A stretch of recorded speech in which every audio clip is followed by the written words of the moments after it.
Hermanos, muy buenas tardes. Un saludo a todos ustedes. Hoy es enero 20 del 2022. Y bueno, voy a empezar con una serie de estudios referente al Sínodo de Dort. Es un eh, sínodo reformado muy importante porque responde a las necesidades teológicas de lo que estaba sucediendo en Europa a principios del siglo XVII.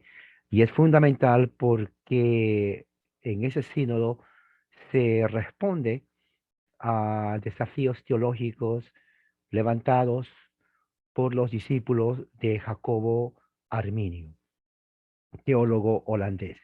Y bueno, ese sínodo que duró menos de un año decide y define lo que tiene que ver con la teología reformada en cuanto a la elección, predestinación, salvación y otros puntos más conocidos como los 5 puntos del calvinismo. Pero tiene su historia. Sí, los 5 puntos del calvinismo, mucha gente no entiende cómo es la historia y por qué se llaman 5 puntos. Y si realmente es calvinismo. La historia es muy fascinante porque tiene que ver con la situación teológica que estaba pasando en ese momento después de la Reforma. Recuerde que la Reforma inicia con Lutero en 1517, 100 años después viene este sínodo en Europa. Y bueno, hoy lo que voy a hacer es poner el contexto histórico y de las razones teológicas que llevó a este evento que afecta al cristianismo reformado en Europa y que prácticamente viene a ser parte de la teología reformada en estos momentos y que también ha influido mucho en debates y en la doctrina reformada. Así que vamos a empezar. El tema de hoy es el contexto del sínodo de Dort, porque hay un contexto y eso es lo que vamos a ver hoy. La declaración o la decisión del sínodo de Dort referente a los 5 puntos o declaraciones de la doctrina que se llaman los 5 puntos del calvinismo, que se llega a conocer, eh, se lleva a cabo en los Países Bajos, ¿no? Y se conoce como los cánones de Dort, porque la ciudad se realiza en la ciudad de Dordrecht, en Holanda, y de una forma abreviada, ¿no? Se dice Dort, o sea, en referencia a la ciudad donde se llevó a cabo este sínodo. Se llama los cánones de Dort. Son generalmente declaraciones de doctrinas adoptadas, ¿no? En el sínodo que reunió en la ciudad de Dordrecht entre 1618 a 1619. ¿Okay? Ahora, aunque inicialmente se llamó un sínodo nacional de las iglesias reformadas en los Países Bajos, su carácter fue internacional, ya que estuvo compuesto uh, alrededor de 62 delegados holandeses, pero también con 27 delegados extranjeros que representaban por lo menos 8 países de ese entonces, ¿no? Entre ellos había 39 pastores y 18 ancianos gobernantes de las iglesias de Bélgica. Habían 5 profesores de universidad de Holanda, teólogos, 19 delegados de las iglesias reformadas de Alemania, de Suiza y 5 profesores de Gran Bretaña. Francia fue invitada, pero no asistió. El sínodo quedó así constituido entonces 86 miembros con derecho al voto en total. Hubo un total de 154 sesiones formales de debates y muchas conferencias paralelas celebradas durante los 6 meses que el sínodo se reunió. Duró, se dan cuenta, la mitad de un año. Para considerar estos asuntos que los arminianos habían traído.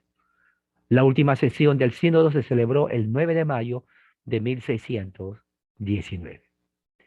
El sínodo de Dort se llevó a cabo para resolver una serie de controversias en las iglesias holandesas, iniciada por el surgimiento de la teología arminiana, ¿no? Que fue, como su nombre indica, arminiano, viene de Jacobo Arminio, quien vivió del año 1560 a 1609. Arminio fue profesor de teología en la Universidad de Leiden, en Holanda, ¿no? Pero se apartó de la fe reformada en varios puntos importantísimos.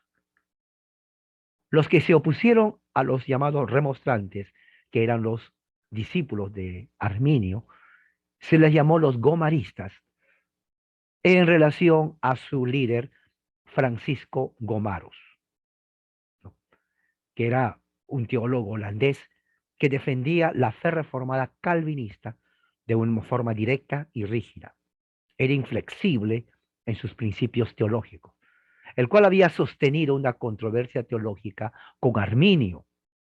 Después de la muerte de Arminio, 43 de sus seguidores ministeriales redactaron, escribieron y presentaron sus puntos de vista teológicos que estaban totalmente en contra de la teología reformada.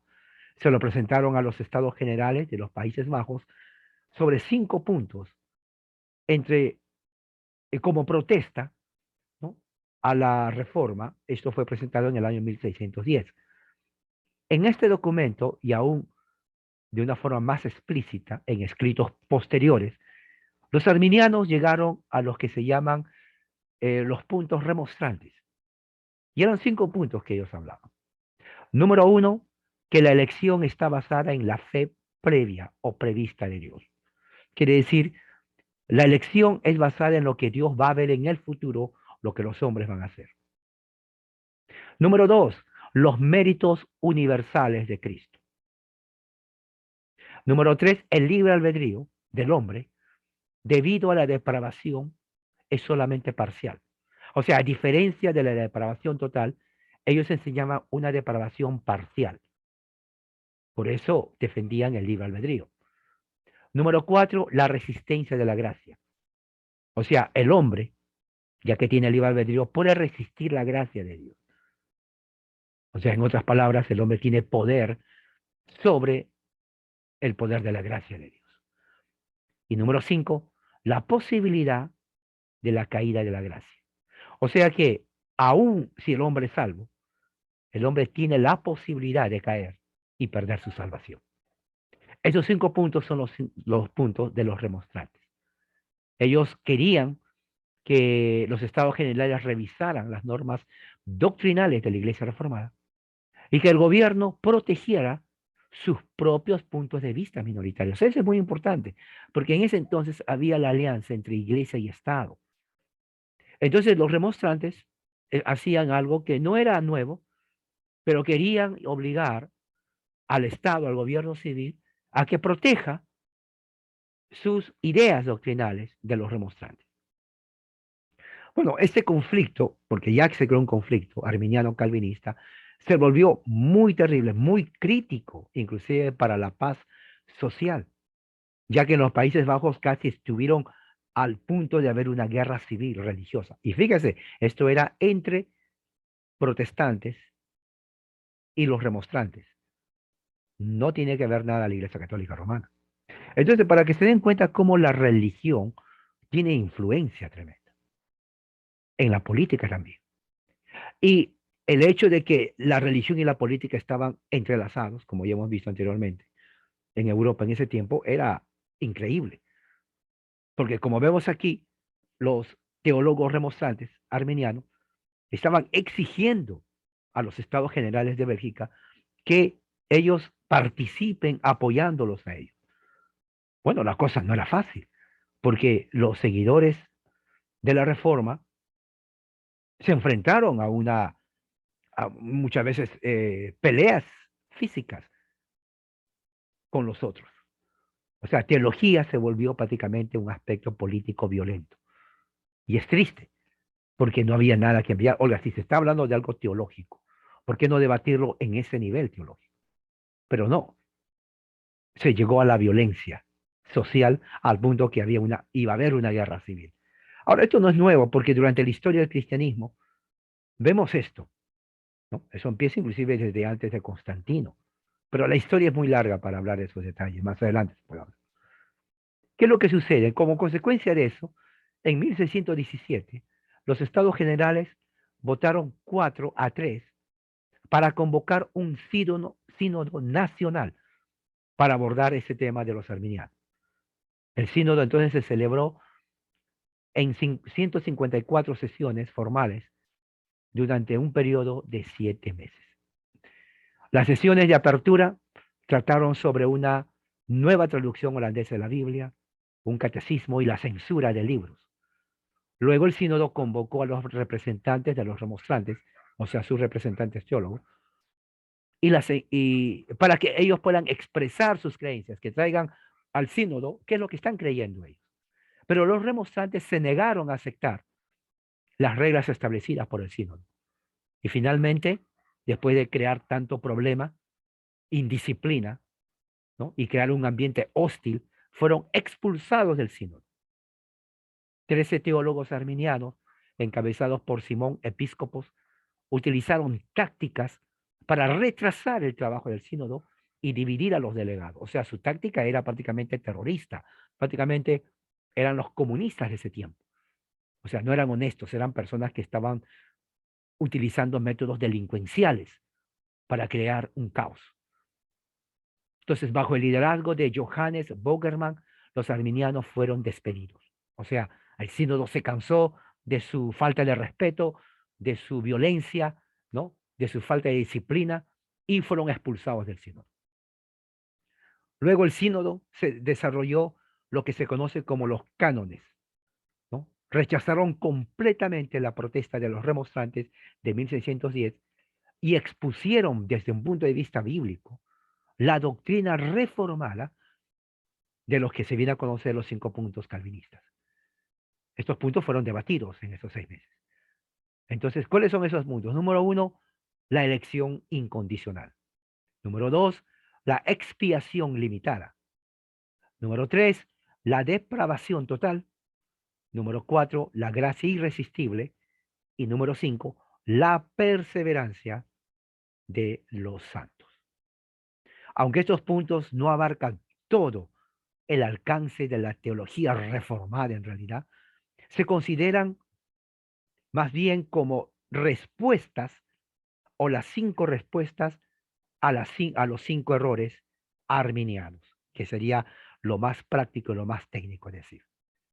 Ciertamente, aún así se encuentran en el mero corazón de la fe reformada, particularmente de la soterología reformada, ya que fluyen del principio de la absoluta soberanía de Dios. Eso se puede recibir como sigue. La elección condicional y la fe son dones soberanos de Dios.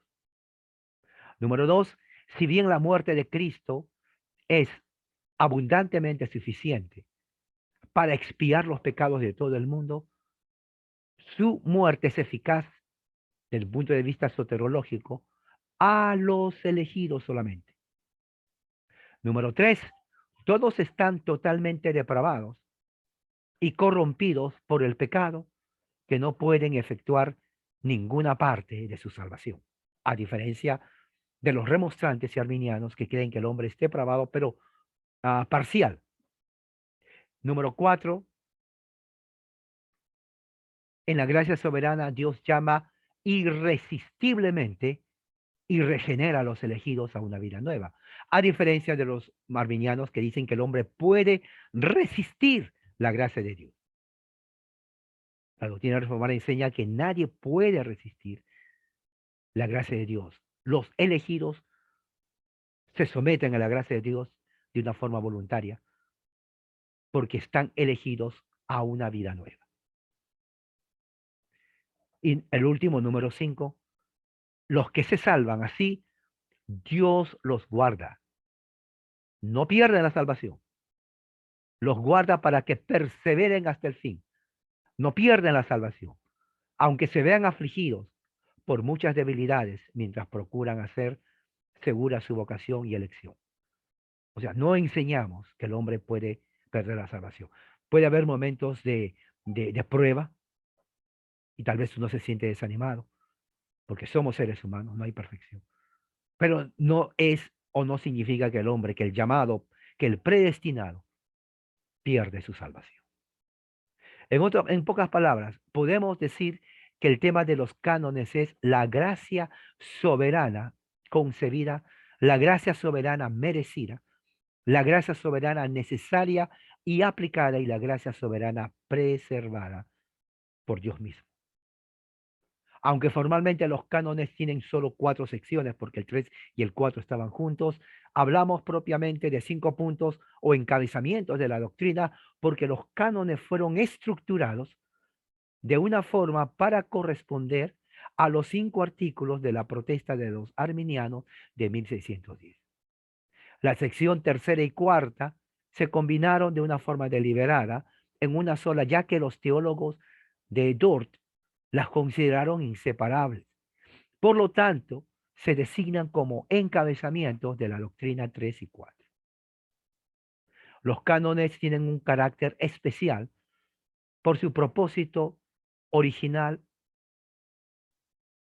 como decisión judicial sobre los puntos doctrinales en disputa durante la controversia arminiana. El prefacio original los llamó un juicio en el que se explica tanto el punto de vista verdadero, que está de acuerdo con la palabra de Dios, con respecto a los 5 puntos de la doctrina antes mencionados, y se rechaza el punto de vista falso que no está de acuerdo con la palabra de Dios. Los cánones también tienen un carácter limitado, en el sentido de que no cubren toda la gama de la doctrina, sino que se centran en los 5 puntos de la doctrina que se está debatiendo.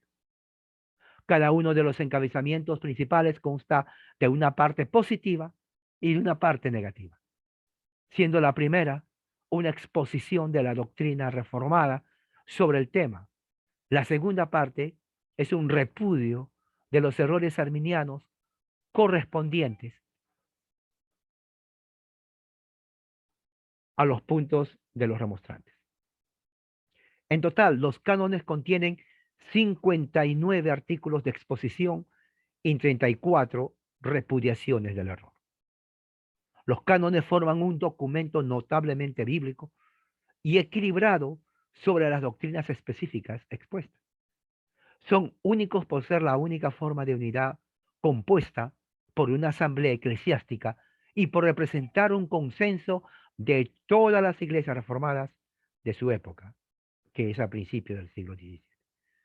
Tanto los delegados holandeses como los extranjeros, sin excepción, estamparon su firma en los cánones, ya sea de persuasión supralapsariano o infralapsariana. Se llevó a cabo un servicio de acción de gracia después de esto por la finalización de los cánones para reconocer al Señor por preservar la doctrina de la gracia soberana entre las iglesias reformadas, que es el distintivo oficial entre las iglesias reformadas. ¿Cuáles son los resultados? Interesante, porque uno diría, ¿y cuál es eh, la posición de la iglesia luterana? La iglesia luterana no participó, pero ¿cuál era su posición? Bueno, según el autor famoso Philip Schaff, en su monumental obra Credos, el volumen 1, dice, la controversia fue puramente teológica en su naturaleza, pero debe a su conexión íntima de la iglesia y el Estado, que se convirtió inevitablemente eh, juntas en temas políticos y removió todo el país. Recuerde, estaban a punto de una guerra civil por un asunto teológico. Las iglesias reformadas en Francia, en Suiza, en Alemania, en Inglaterra, en Escocia, ellos estaban con mucho interés observando las decisiones y el desarrollo del sínodo de Dort. Y todas ellas estuvieron del lado del partido calvinista reformado. Y aquí está el punto. Sin embargo, la iglesia luterana, de una forma increíble que sorprendió a todos, simpatizó en gran medida con los arminianos. Es increíble. Si Lutero hubiera estado vivo, créame, Lutero hubiera totalmente rechazado a los arminianos, pero sus seguidores, la iglesia luterana, apoyó la causa arminiana. Es increíble. El mismo Philip Schaff dice, en el volumen 1, lo distintivo de las doctrinas arminianas del pecado y la gracia, de la libre albedrío, la predestinación, han sido adoptadas de una forma extensiva dentro de la Iglesia Episcopal en Inglaterra, desde el reino de Charles I. Es increíble, porque eso explica por qué los puritanos estaban peleando contra ellos. ¿Se dan cuenta cómo está todo conectado? Y en el último siglo fue adoptado por la Iglesia Metodista en Gran Bretaña y en los Estados Unidos. Por lo tanto, ellos han alcanzado un territorio largo y de gran influencia más que ninguna otra parte, los metodistas. Ellos mantienen las doctrinas esenciales de la Reforma, sin embargo, se someten a los 5 puntos arminianos. Me parece una contradicción, pero es la verdad, con ciertas modificaciones evangélicas. Entonces vemos aquí que la influencia de los remonstrantes o arminianos, aunque fue rechazado por el sínodo de Dort, no terminó ahí. Prácticamente el arminianismo es la base de iglesias metodistas, pentecostales y evangélicas, en su mayoría, y rechazan lo que es la teología reforma. Bueno, aquí voy a terminar la semana que viene, entonces voy a continuar, ya entrar de plano a estudiar los artículos del Sínodo de Dort. Así que les invito a que me acompañen en la próxima lectura. Que la gracia de Dios sea con ustedes.